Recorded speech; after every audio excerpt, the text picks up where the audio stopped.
Bonjour,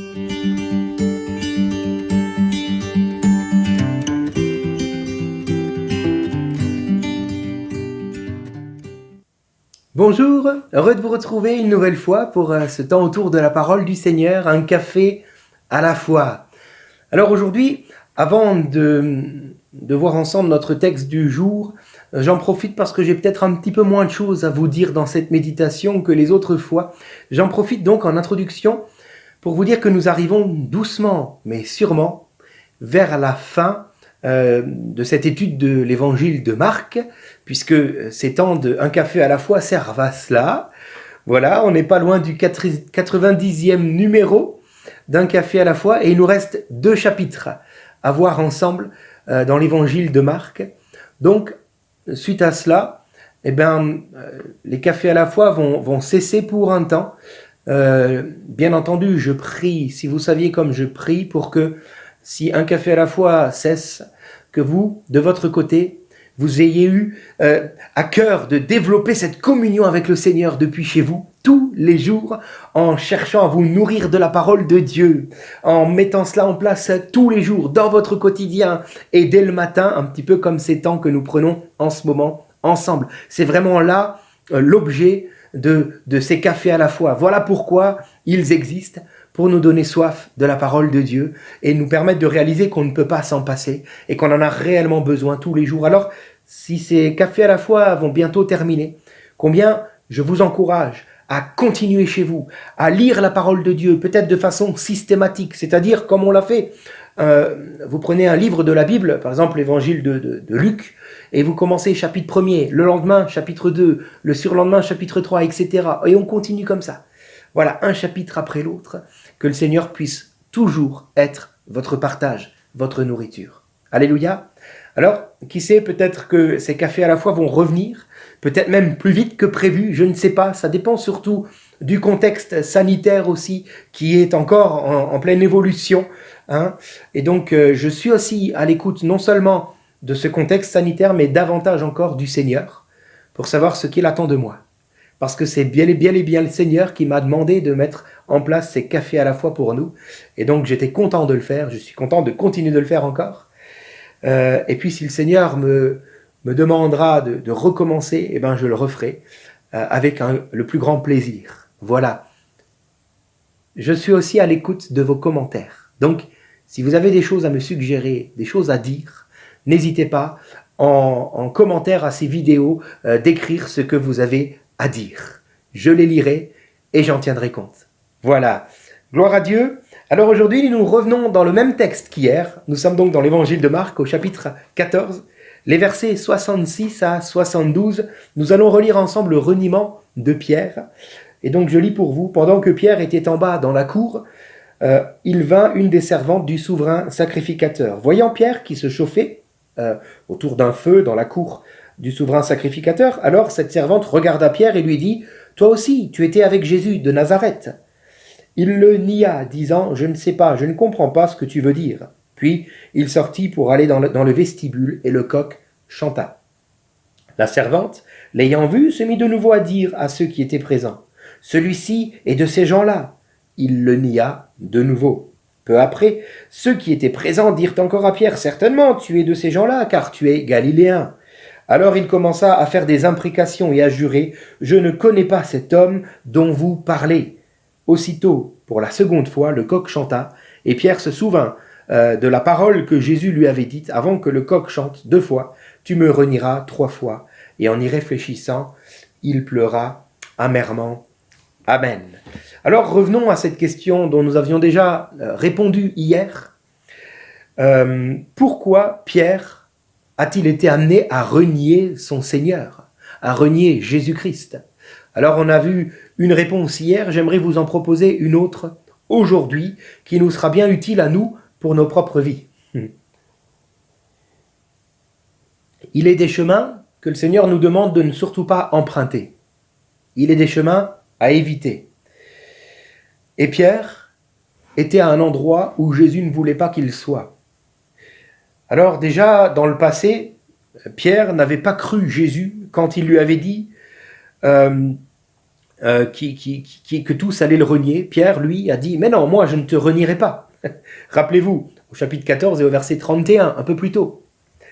Ensuite, Pierre n'avait pas écouté Jésus quand, dans le jardin de Gethsémani, il lui avait dit « Maintenant, veille et prie ». Pierre s'était endormi. Et puis, Pierre, certainement, avait négligé la force de sa chair qui est en lui, hein, et qui ne fera certainement pas ce que Dieu veut. Et pourtant, Jésus, encore là, l'avait prévenu en disant, au verset 38 du même chapitre, « La chair est faible ». Le secret de la défaite, mes amis, se trouve ici, lorsque nous n'écoutons pas ce que le Seigneur a à nous dire.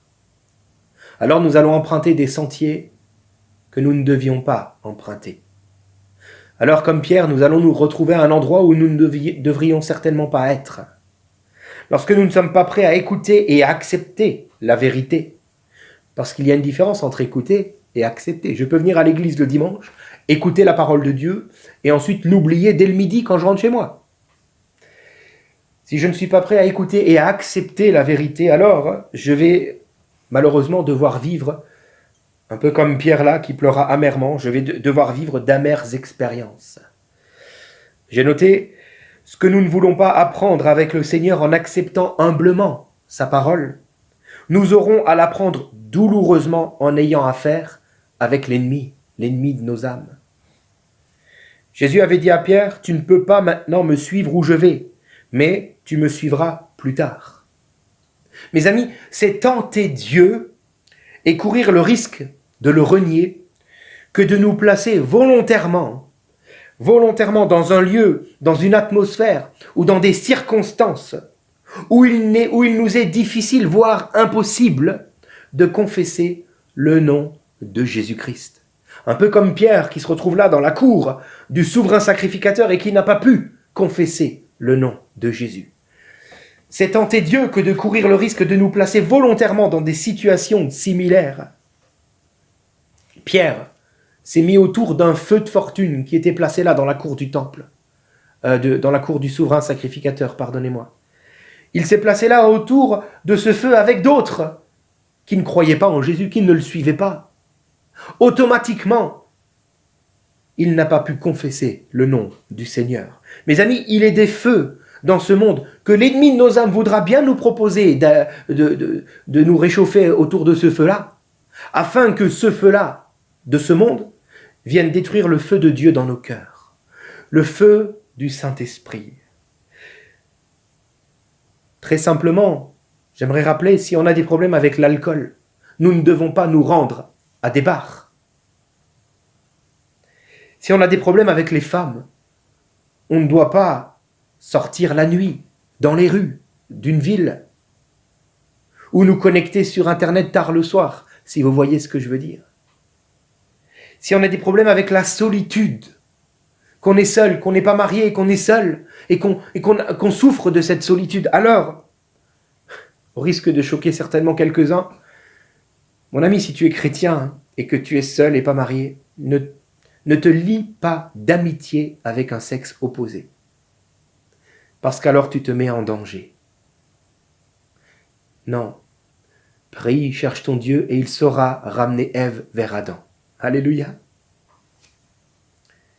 Hors du chemin de Dieu, un disciple est toujours en danger. Toujours.